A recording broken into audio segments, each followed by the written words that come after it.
On a le temps, tiens, Joe. Oui. On a entendu dans les informations de Wallis Glaze que Dolly Parton nous a quittés hier à l'âge de 80 ans. Énorme star aux États-Unis, connue dans le monde entier. Mais vous me l'avez appris tout à l'heure, elle ne s'était jamais produite en France. Elle s'est jamais produite en France. Elle s'est produite pour le festival de la musique country au Royaume-Uni. Mais elle est très peu venue en Europe. Faut dire que la country, ça a toujours été un genre musical assez méconnu, assez étrange pour les Françaises et les Français. Et Dolly Parton, pourtant, c'était bien plus que ça. C'est-à-dire qu'elle a commencé dans la country avec évidemment la chanson Jolene que tout le monde connaît, qui a été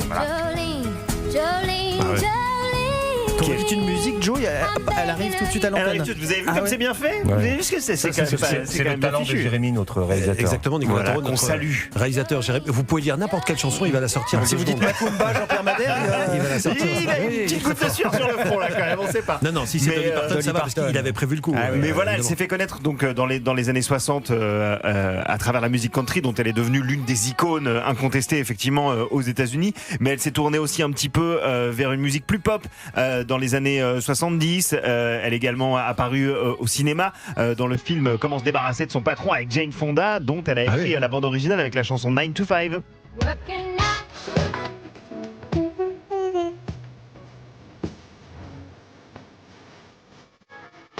Et puis Dolly Parton, c'était une philanthrope en fait. Il faut savoir que aux États-Unis, elle a engendré elle était milliardaire, Dolly Parton.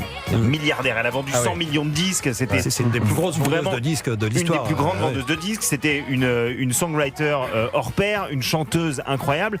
Et toute sa fortune, en fait, plutôt que de la faire fructifier, elle l'a réinvestie pour financer énormément d'associations. Elle a créé un fonds d'aide à l'alphabétisation des enfants américains qui gratuitement, sans inscription, sans rien, recevaient de leur naissance à leurs 5 ans, une fois par mois, un livre, des livres sur les émotions, des livres des livres éducatifs. C'était une des personnalités préférées des Américains. C'était une des personnalités préférées des Américains, une des personnalités préférées des stars. Ce matin, on a vu Paul McCartney écrire tout un long texte sur toute l'admiration qu'il ressentait pour Dolly Parton sur ses réseaux sociaux, Mick Jagger, à l'actrice Anna Thaoué. Enfin, elle était vraiment appréciée. Jane Fonda, j'imagine. Jane Fonda, évidemment. Elle était appréciée de tous. Et puis il y a une histoire, moi, que j'aime beaucoup à propos de Dolly Parton. Si on a le temps, je vous la raconte. I Will Always Love You. I Will Always Love You. Écoutez, on a ça.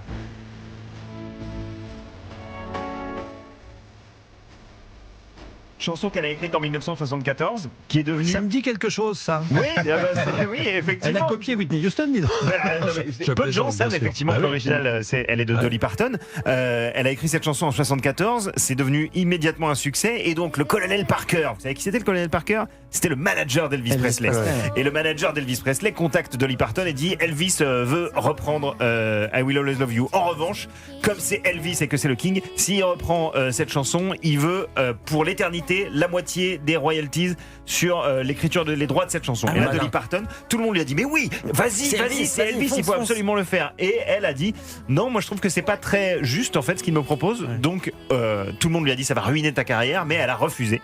Elle a conservé sa chanson et elle l'a donnée à Whitney Houston en 1992 pour la bande originale de Bodyguard. Et c'est devenu un gigantesque succès qui a largement dépassé les frontières des États-Unis. Ça a plus marché avec Whitney Houston qu'avec Dolly Parton, même si c'était aux États-Unis, pas forcément, mais à l'international, oui. À l'international, oui. Voilà, magnifique histoire. Et vous savez quoi, Joe, pour vous faire plaisir et pour faire plaisir aux auditeurs d'Europe 1 et pour nous faire plaisir à nous aussi, nous l'écouterons tout à l'heure avant midi. Dolly Parton. Vous me réjouissez. Merci pour ce topo, cet hommage, Joe.